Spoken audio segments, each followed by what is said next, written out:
Meron tayong tanggap dito. Seco pipe. Medium. Medium kasi maliit siya eh. Meron Seco pipe na malaki. Parang large. Papalitan po natin ang strap to kasi yung strap ni customer putol na. Papalitan natin ng bago.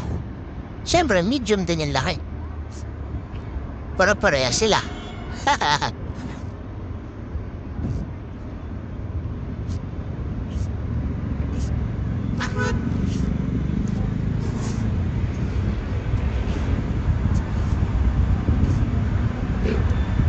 Ayan po, try natin tanggalin. Mukhang matigas to. Yun, tanggal siya. Siyempre, yung kabila din. Ano, yan yung putol niya. Kaya papalitan natin ng bago.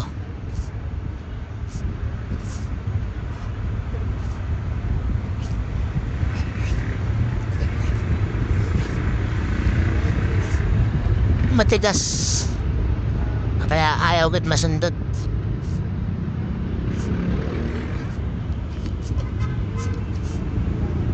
Try natin sa baba.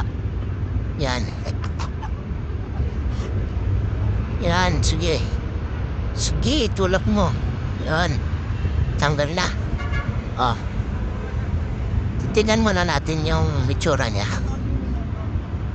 Diba, let? Yan, meron tayo babalik. Balik lang natin yung spring bar ulit. Manood lang kayo kung paano mag-DIY sa maharila niya. Basic lang to. Para matuto kayo. Para matuto lahat. Hindi naman tayo madamot. Yan, tutulak mo lang yung spring bar. O, diba? Basic. Kabila naman, kakabit naman din natin. Lagyan muna natin yung spring bar sa strap. Para madali lang. Yan, ang una natin itutusok. Yan, kapila. Yan. Susunod natin yung kabila naman. Yan yung ipupush natin.